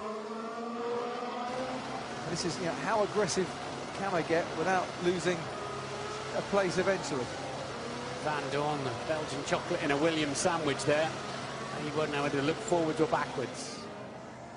Well, where would you advise him to look at the moment, if he can? Defence first? Well, you've got to do both, haven't you? You've got to do both and make sure you don't dive across the road when you don't need to. He's coming in the pits anyway, is he now? He's trying to not run into the back of Bottas, who is coming in the pits. Yeah, Bottas rather helping his teammate there by making the move across the track, coming into the pits. DRS for Felipe Massa and for Stoffel Vandoorne, but the Mercedes Power helping Felipe Massa there. So Vandoorne doesn't lose a place. Felipe Massa gains 2. Yeah, he got wrong-footed, didn't he? As Bottas was preparing for the pit lane. First driver, wasn't he? Stoffel Vandoorne to drive the McLaren hybrid. That driver test in Abu Dhabi in 2014. Here's Sergio Perez and Nico Hülkenberg. Force India running 12th and 13th at the moment. Hülkenberg would quite like to get past his teammate, who seems to be really struggling on those soft compound tyres. So is Perez going to make it easy for him? Not at that moment. He's got the Sauber in close company as well of Marcus Ericsson. Down the hill we go. Hülkenberg gets past Sergio Perez. Perez left in the room, but now he's got to watch out, because now Marcus Ericsson goes through as well. And when you're trying to help your teammate and let him past, you run that risk at that moment of losing an extra place as well, and he has done, as Perez really struggling on those soft compound tyres. It's a difficult weekend, hasn't he, Sergio Perez? And I have to say, the Force India's not been anything like as quick here as I thought it would be. The team telling me they've got parts on the car that will certainly help them out in China, they think, maybe not as much here, and a big upgrade coming for Spain. But I don't know, Martin, that there was a lot expected of this Force India car, and in Australia the red flag didn't help them, and here tonight maybe not living up to those expectations. Yeah, it's another team that are going to be very angry, like Williams, like Sauber, with the Haas team coming in and looking at Grosjean up there in 5th place, who they feel is basically a customer car. Picking parts off the shelf when they're allowed to. Flags being waved there for Hülkenberg. He's coming into the pits anyway. So as he dives in, there's the manner of Wehrlein on Sergio Perez as well. Wehrlein's going off onto the marbles. Super soft tyres on the manner. A lot of sparks coming from underneath it. Wehrlein puts himself up ahead of Perez then. That's 12th place for him. Super soft tyres going on to Nico Hülkenberg's Force India. Can they make the super soft last for 20 laps? Lower fuel, they got half a chance, and the track rubbered in. There's a Mercedes. Wow, that's the race leader, lapping people. We haven't seen much of Rosberg except his pit stop for a while. He's been in a race all by himself. was a huge amount of them on TV in Melbourne, if I remember. I wonder why that was. Well, they finished 1 and 2 that day. Hamilton's charge on Kimi Räikkönen was down to under 3.5 seconds, now at round about 5 seconds. Rosberg's tyre strategy, soft and super soft, exactly the same as Räikkönen. Hamilton put the mediums on, all going through a 3-stop strategy, Martin. What do you put on for the end? Another set of used super softs? Absolutely, they've got some, but yeah, Räikkönen has got the gap under 10 seconds in, and Hamilton now 5 seconds adrift, so that's turned around a little bit. It's 14.5 seconds that now separate the top 3, and I think while he's been picking his way through the traffic here, Rosberg's lost a considerable amount of time, so the others have now got to pick their way through as well. Yeah, because Hamilton's now back to the gap he had when he sort of got up into 3rd place, isn't he, in the 14 seconds. We're only on lap 38 of 57 of a Bahrain Grand Prix, which I must admit has absolutely flown by. Now here come Ferrari, covering off the undercut from Lewis Hamilton and stopping earlier than the Mercedes. Hamilton has carried on his way. Mercedes not stopping now. On go the soft compound tyres, Ted. Well, they have to, Crofty, because this is getting to the end. Slow on the front there of the tyre. So, well, let's see whether Ferrari can pull something out of the bag here. It's just Kimi's pace just hasn't quite been enough. Vettel there getting involved with Kimi's trainer. Let's just see what happens here, whether Kimi can actually, because it's as much just securing his place as defending from Hamilton, but I think that might be a lost cause when we get to the end of the race. Just quickly, Crofty, I'm down at Williams garage. They're just recovering what they can from Bottas's race after his stop-go penalty, his drive-through penalty, I should say, but they are intending Massa to go to the end of the race on the medium tyres he's on now. Well, he goes to the end of the race. 29, so a 57-lap race, so that's what, 28 laps on the mediums to the end of the race. It's a bold move, but others will, of course, pit ahead of them to bring Felipe Massa that little bit closer. Pat Simmons and Rob Smedley on the pit wall, masterminding the strategy and the race engineering. It's Valtteri Bottas going to find himself under pressure from Pascal Wehrlein here. He just nailed him, actually. He just passed him, so Bottas flying through now in 12th place, while you were looking at something else there, Crofty, actually. But Bottas, of course, pitted on lap 34 and is starting to come back through the pack. Ricciardo, P4, a lonely P4, 32 seconds behind Hamilton, 9.3 ahead of Grosjean. He'll take a lowly P4 though, won't he? Yeah. 4th for the second race in succession. Yeah. Given the expectations he might have had of that car. And they are expecting a better donkey, aren't they, from sort of mid-sea Montreal onwards. Engine, power unit, whatever you like to call it. Yes. Oily bit. However it is badged and named. It's obviously a very good chassis, and improvements have been made to the engine. Is this the start of Red Bull coming to the fore once again? You kind of hope so, because you want to see more competition out at the front. And how do those tyres look? I think they're showing you the front wing there, really. The bit he took a swipe of very early on in the race, which has hurt him a little bit, but I was saying the car, of course the cars get weighed at the end, but they are allowed to replace those parts. Otherwise there's a very, if you're not chunked of it off like Lewis Hamilton has had to do when he went against Bottas, then your car can easily be underweight.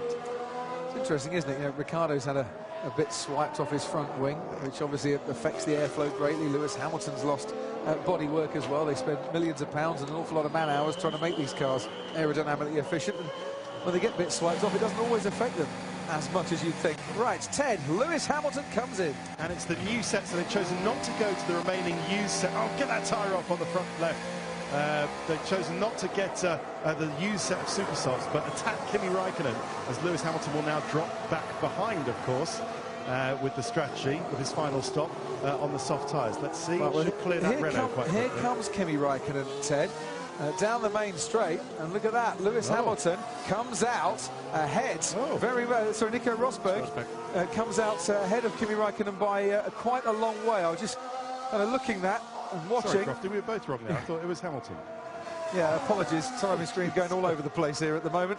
As there goes Danny Kvyat out on the track.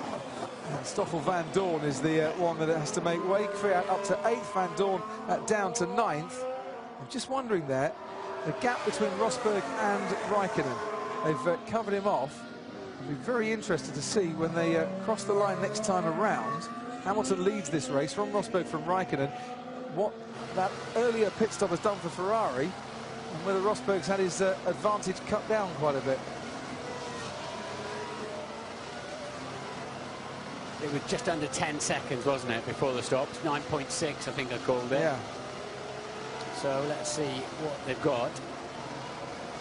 Now, when they've stabilised, yeah, Raikkonen's going into 11, as Rosberg, having just passed Hulkenberg's, going around 12. So a corner and a half between them now, as Hamilton effectively leads the Grand Prix before his stop. Yeah, no end plate on the right-hand side of that front wing in the Red Bull. We now see Marcus Ericsson and Pascal Wehrlein, the battle for 11th place. And Manor and Sauber scrapping away for 11th place on the cusp of the points here in Bahrain this evening. Helped, it must be said, by no Sebastian Vettel, Jolyon Palmer, Jenson Button, Esteban Gutierrez or Carlos Sainz, all of whom have retired from this race. And that gap between Rosberg and Raikkonen, Martin, now down to under 4 seconds. 3.8 seconds as they went past the line. I think it's a bit of pit stop time, a bit of outlap, a bit of traffic, and an undercut for good measure. And Rosberg getting on the throttle, fastest man in the first sector of the entire Grand Prix. Yeah, he's going to need that, and a little bit more as well. As into the pits for his final stop of this race comes Romain Grosjean. 3-stop strategy for Haas this evening. Soft compound tyres to the end for Romain Grosjean. Super soft, and now soft. Left rear, problem with the left rear. Oh dear. And you can tell what that crew member thinks of what happened there, and he's going to come out. Is he behind Stoffel van Dorn? This is going to be very close indeed, going into turn 1. Luckily for Grosjean, he's not going to have to try and overtake Stoffel van Dorn here, because by a matter of 2 or 3 metres, he has managed to get ahead of the McLaren coming out of the pits. That could have been even worse than Haas had feared. Rosberg is also on option tyres. It's not all over yet, Kimi. As Rosberg now sets the fastest lap of the race, and his teammate Lewis Hamilton does come into the pits. And that is a much faster pit stop, isn't it, Martin, than Rosberg had? Yeah, Rosberg overshot his marks. Well, it might be all over now with that lap time. 34.4. Let's see what Raikkonen can do in response. It was a 35.4. It's more about what can Hamilton do about Rosberg. He was a corner and a half behind him when they pitted, and they've all got brand new, top 4 brand new soft compound tyres on. So that should easily last them to the end of the race. Now, will those soft tyres come alive for Kimi Raikkonen? They started to come alive for Nico Rosberg, but he didn't lap on this first sector that much faster than Kimi Raikkonen. The gap was about 4 seconds as they crossed the line the last time around, and Hamilton now further distance behind. He's got Haryanto Perez and Hulkenberg to try and lap.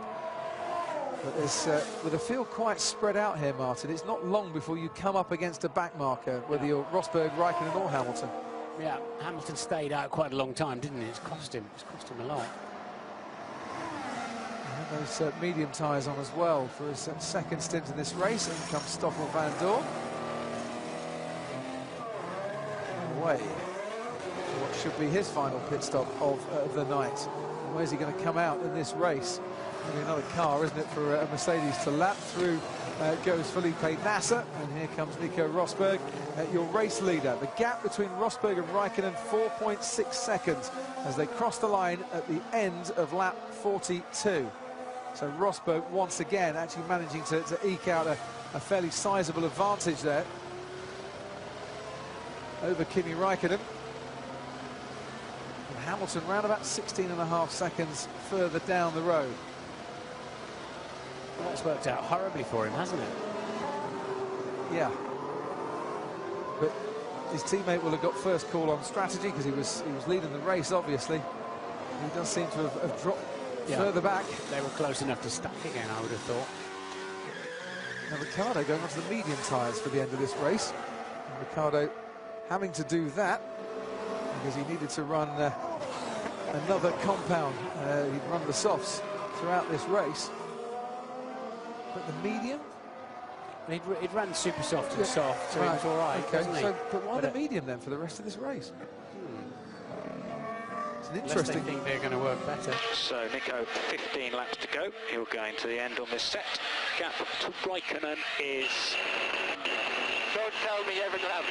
Just tell me every 4 laps or something. Yes. I've forgotten about team radio. They're not really allowed to say anything anymore, are they? Yeah, you're allowed to tell the gap, I think, to whoever's behind you. Rosberg doesn't want to hear it anyway as he laps Stoffel Van Dorn. Come on, Nico. There's not much they can say. I'd quite like to hear someone occasionally. Gap down to 4.5 seconds, but including 3 back markers in the way. Rosberg heading for the 5th consecutive win. Only 7 drivers have ever won 5 races or more in a row. Guess what? All the other 7 have actually won the world title in the season that they completed that streak. So the omens looking good this year for Nico Rosberg. It was a Mercedes 1-2 in Melbourne. Rosberg won it. Every time there's a Mercedes 1-2 in Melbourne, the winner of that race, or every time there's a team 1-2, I should say, the winner of that race goes on to win the world title. Every time there's a streak of 5 wins or more in a season, that driver goes on to win the world title in that season. I know there's a long way to go, but there's omens stacking in Rosberg's favour here. I can be the Leicester of Formula 1, he says. Rosberg's losing, Raikkonen's losing badly, navigating his way around this traffic, unfortunately. 4 tenths down in the first sector, 4 tenths down in the middle sector.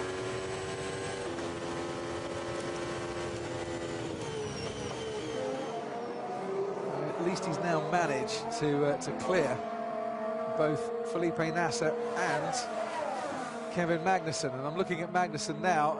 Nasser will be really pleased he's got that DRS because it might just help him defend himself against the Renault. Magnussen's going to have a look anyway. He's going to try and dive down the inside anyway. He's going to make the move stick anyway. He almost runs into Kimi Raikkonen, and Nasser really has to back off and back out in the Sauber there.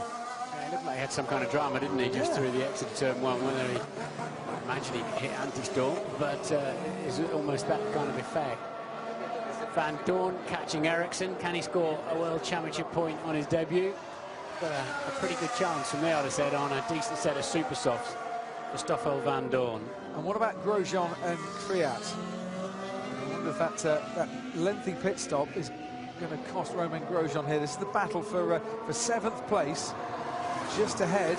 You can see the Williams there of Felipe Massa, which you would imagine is going to be the Haas target, isn't it? Get clear of Kvyat, and then, don't need to clear Kvyat, he's coming into the pits. Yeah, and Ricciardo's catching Verstappen. Verstappen's tyre's quite old as well. He'll have to stop again.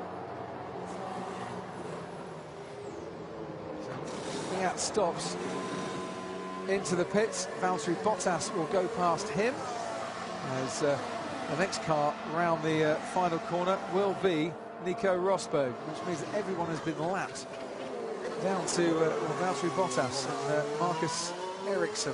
Ericsson has been now passed, so we're looking now at Rosberg starting to lap the drivers in the points. We just go further back. Stoffel Van Dorn says thank you very much, Marcus Ericsson. I'll have a bit of 10th place as well, and I'll put myself up into the points once again. Ted, down to you. To pick up. Team ready. You must be able to tell me if it's a failure on my dash or not. There is no failure. There is no failure. Your dash is correct. Sounds like he's having a busy afternoon, doesn't he, Crofty? But pick up on that fight for fourth between Verstappen and Ricciardo. Yeah, Toro Rosso were hoping to make it through to the end of the race, but they would have had to do 30 laps on that single set of medium tyres. Verstappen's last lap last time around was a 1:38 compared to Ricciardo's 1:36. I don't think that was pure pace. I think Verstappen did have a little bit of traffic, or had to pass some traffic. We'll see what it is next time round. But at this rate, Ricciardo is going to easily catch and pass Verstappen and regain fourth. What about the battle for sixth? Romain Grosjean and Felipe Massa. Well, that is a great car. I mean, a little bit of a swapper on the exit there, but it turns in so nicely.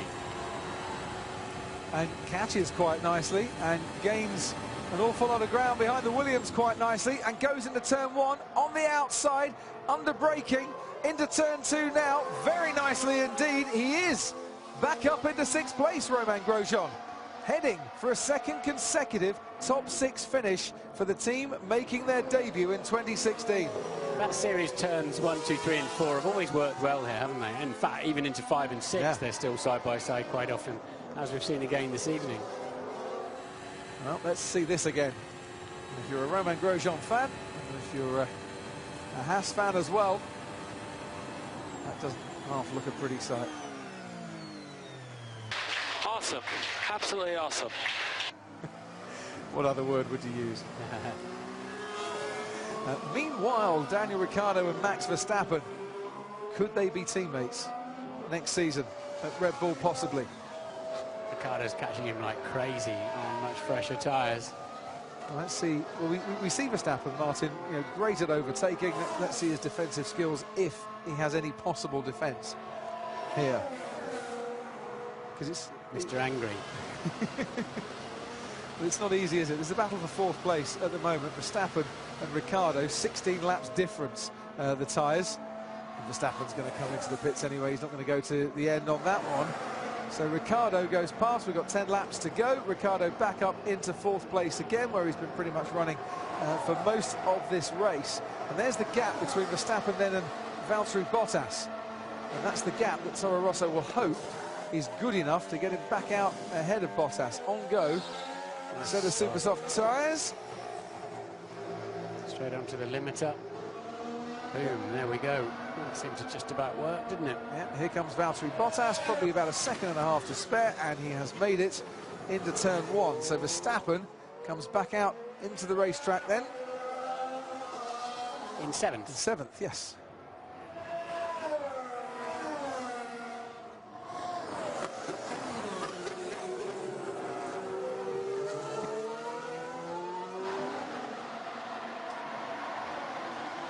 Looking pretty nonplussed about something. So where can he get to from there? Verstappen, he's got Massa and Grosjean ahead of him. He's got a chance to catch them. Well, there's a chance. He'll try and take it. Okay, Kimi, just keep pushing, keep pushing. Gap to Rosberg is coming down slightly. It's not over. Remember last year? Well, what they say about that is Rosberg breaks closing stages last year. He was really struggling. He was really hanging on. Yeah, and it was a struggle for him. So if you keep pushing, you might just still be there at the right time. You can see on your screen as we watch Valtteri Bottas where Rosberg and Raikkonen are on the track. The gap was about 6.5 seconds at the end of lap 47. And you're right, as a race engineer, you've got to keep your driver motivated. Yeah, and that, of course, is one of the things they're allowed to say on the radio this year. The gap has come down maybe by a tenth of a second on this lap so far. We're on board now with Kevin Magnussen. Magnussen in 12th place. There's Marcus Ericsson just ahead of him. It's starting to get quite tight, you know. 12th, 13th, 14th and 15th, because Wehrlein is right on the back of Felipe Massa now as well. And Sergio Perez is starting to go just that little bit quicker on the super soft tyres that he currently finds himself on. Ericsson looking to see where Kevin Magnussen is. Magnussen is almost alongside him. A little lock up of brakes from the Sauber. And on the run now up to turn 4, Magnussen will try again. And Kvyat's on the same pace as the leaders in 9th, catching Bottas as well, for good measure. Into turn 4 we go, under braking really late from Kevin Magnussen, almost gets a bit of front wing swiped away from him as round that right-hander goes Ericsson. That was oh so close to either a great overtake or a bit of a coming together. In the end, status quo, still Ericsson 11th, Magnussen 12th. One little gremlin ahead of them, and this could be a crucial point for either of these two teams. Absolutely. Could it be Renault's first point then, since returning to Formula One? They've still got to get up ahead past Stoffel van Dorn, who's currently in 10th place. Ericsson on these medium compound tyres. They've been running quite some time now, since lap 30. Yeah, Magnus has got so much more grip, hasn't he? Yeah. You see it every time you come out of a corner here. Kvyat's right on Bottas down into turn 1 as well. Like that, you mean? Yeah, very similar to that. Had to lock up his brakes a little bit there, just to avoid the Williams. Kvyat's on the super soft tyre, the newer, fresher super soft tyre. Now down into turn 4. Can he under braking a little bit later? Managed to squeeze down and slide down the inside. No, he's just that little bit too far behind. Kvyat there as we go back to Kevin Magnussen. He tried to go around the inside of turn 1 before. Now here's the outside, well defended by Marcus Ericsson. And now, right behind them comes Lewis Hamilton. So there's blue flags going to be waved here. And Hamilton will say, thank you very much, Kevin Magnussen, for keeping out of the way. And thank you very much, Marcus Ericsson. But now has Ericsson got himself in a bit of trouble and has gone a little bit too slow. Magnussen was looking for that opportunity. It almost came his way. It still might as they just head down right and then left through the S's section. Quite crafty there from Magnussen. He eased up very early to let Hamilton do. And then, a bit like trying to follow an ambulance, but the sort of thing you shouldn't do on the road. It didn't quite pay off, though, did it? No, it didn't. There might be a chance under braking into turn 10. Difficult there, but we have seen it done.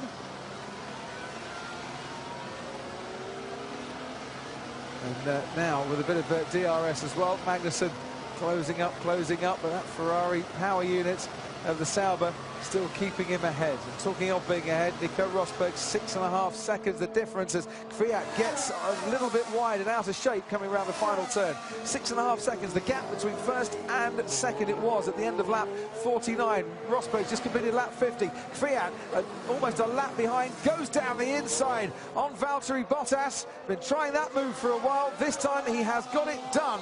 Danny Kvyat moves up into 8th place. Bottas, though, will stick with him. Gets a nice toe, decent exit as well. Coming out of turn 3, into the hairpin we go. On the inside, Kvyat. Bottas is now running wide. He's not going to give this one up. Has to go off the track, loses time, gets onto the dirty stuff, and Kvyat says, thank you very much indeed. I'll stay ahead if you don't mind.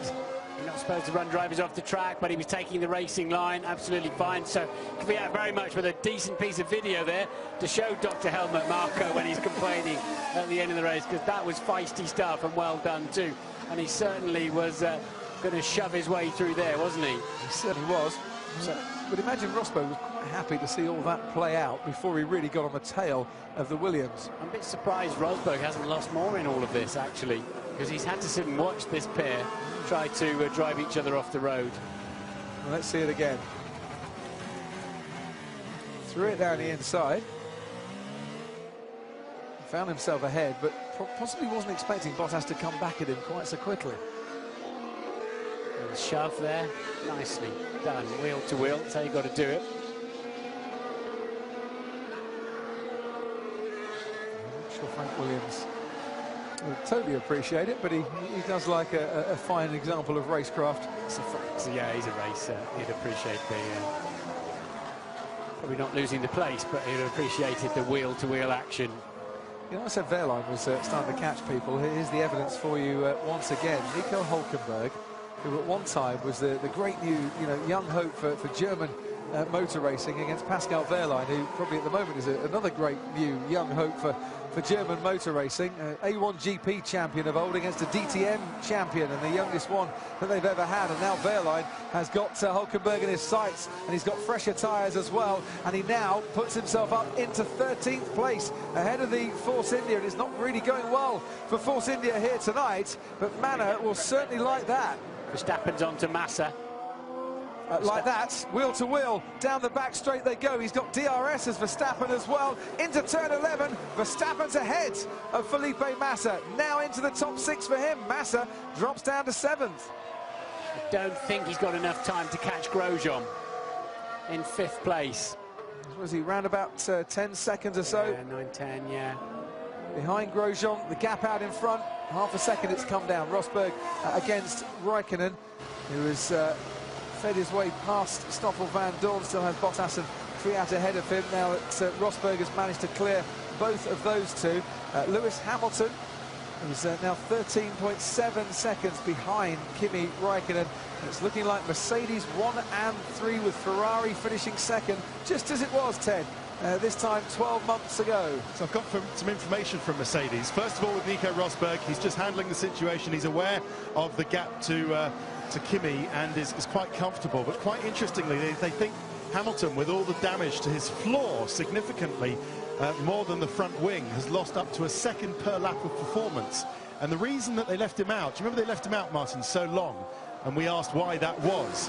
They were gambling on a safety car. They thought there's no point undercutting Kimi because Lewis doesn't have the pace in the car because of the damage to actually make an undercut work. So what they thought is that they'll leave him out, and if there is a safety car, big if, then Lewis would have been able to jump Kimi under those circumstances. So it was a bit of a gamble. Didn't really actually amount to anything here or there in the ultimate analysis because, well, he's still 3rd. Yeah, and the historical chance of a safety car here, Ted, I think it's 20%, isn't it? Much. I think it's, well, it is. So it is 20%, I should say. Two safety cars in the previous 11 runnings. Exactly. Bit of a gamble, but that's all they could do. But considering the damage, the extensive damage to Lewis's floor, they have rather been damage recovery mode with car 44 since the start. It's made for a very interesting race, though. To be fair, all those that thought it was Mercedes 1-2 flying off into the distance, not been that way tonight.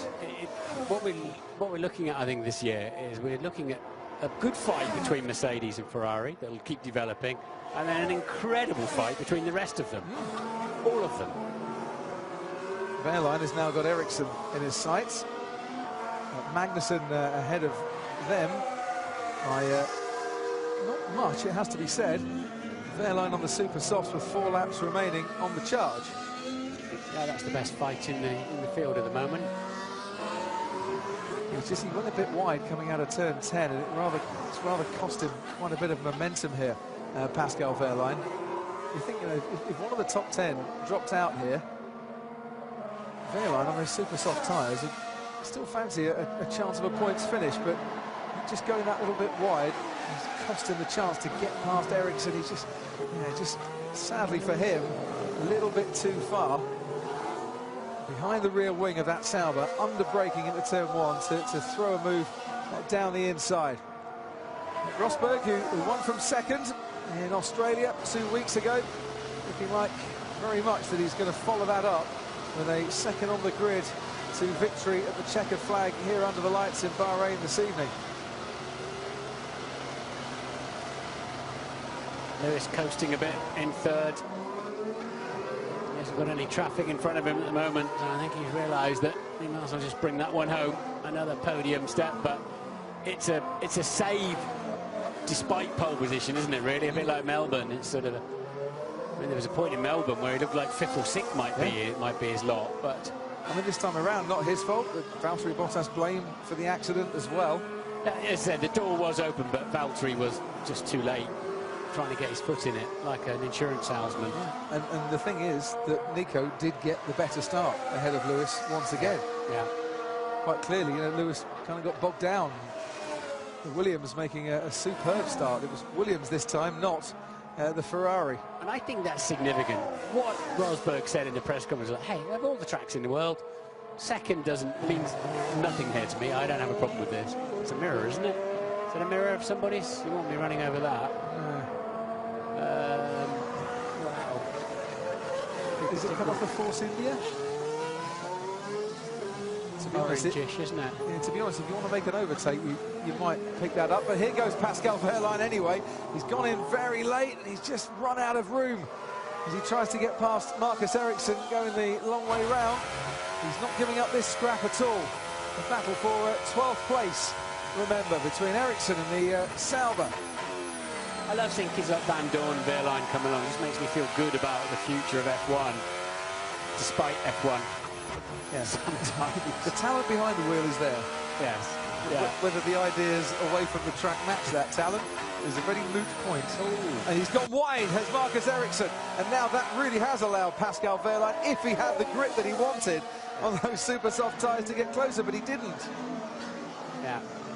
Wehrlein fighting the steering wheel like he's wrestling with an octopus there for some reason. Things all over the place. But he's still going forwards as well, thankfully.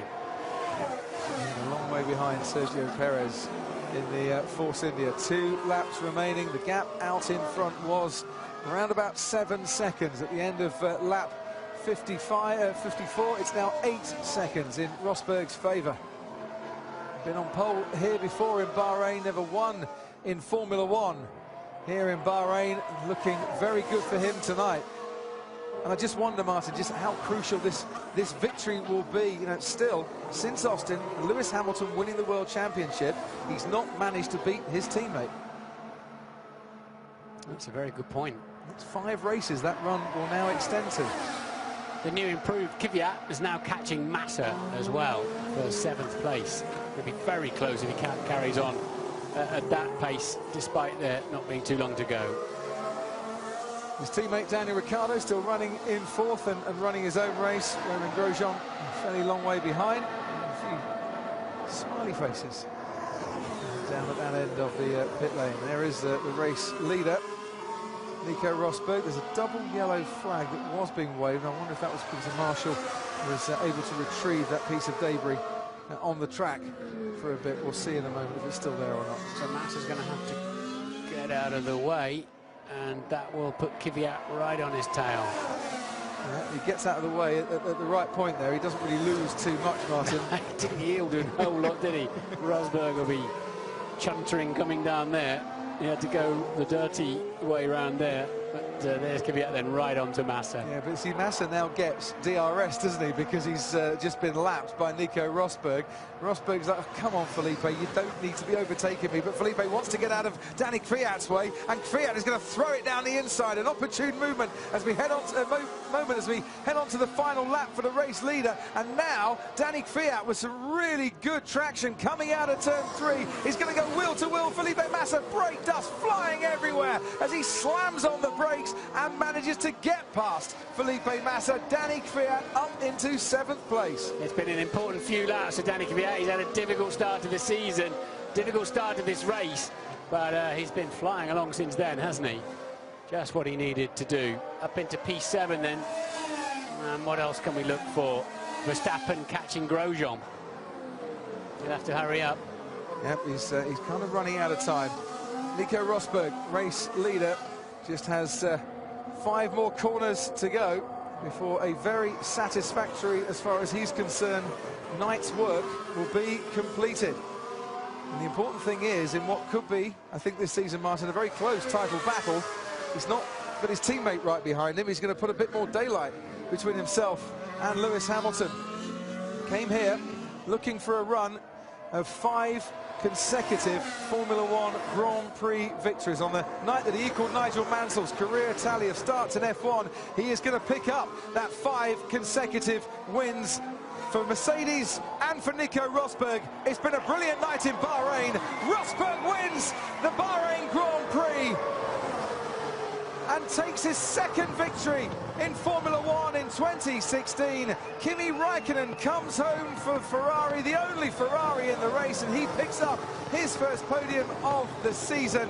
And it's going to be Lewis Hamilton, after that accident at the first corner, who completes the podium places. The fireworks this time around are going off for his teammate, but he gets the checker flag now, waved by Nando Parrado.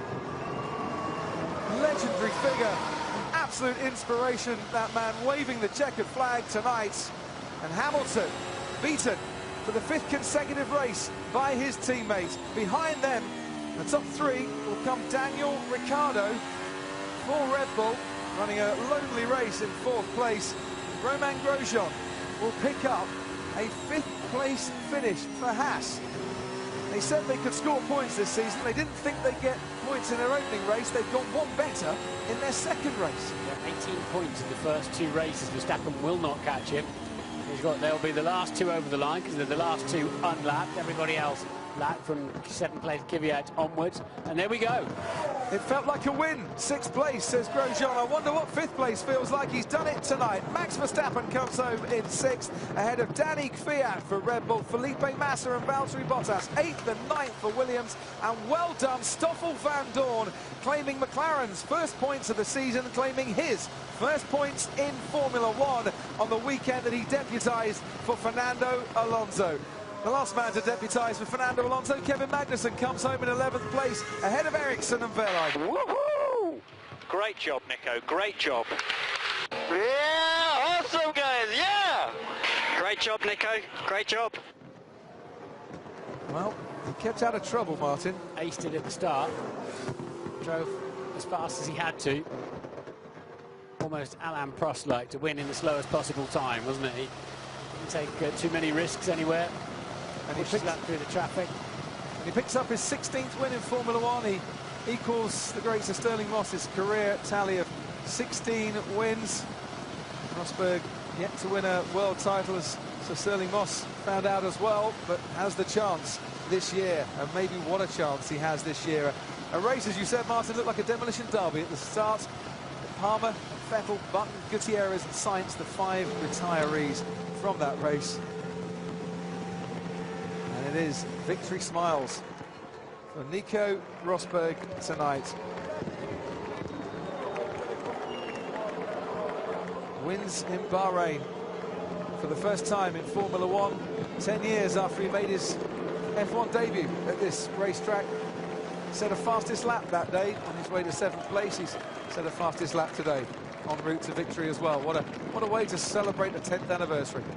Never mind the halo getting out of the cars that they might run next, may well run next year. There's enough cables and drink and monitoring your heartbeat, all sorts of things, radio, fists. Happy days for Nico Rosberg. He is 17 points clear in the Drivers' Championship. Came into this race leading that championship for the first time since Italy in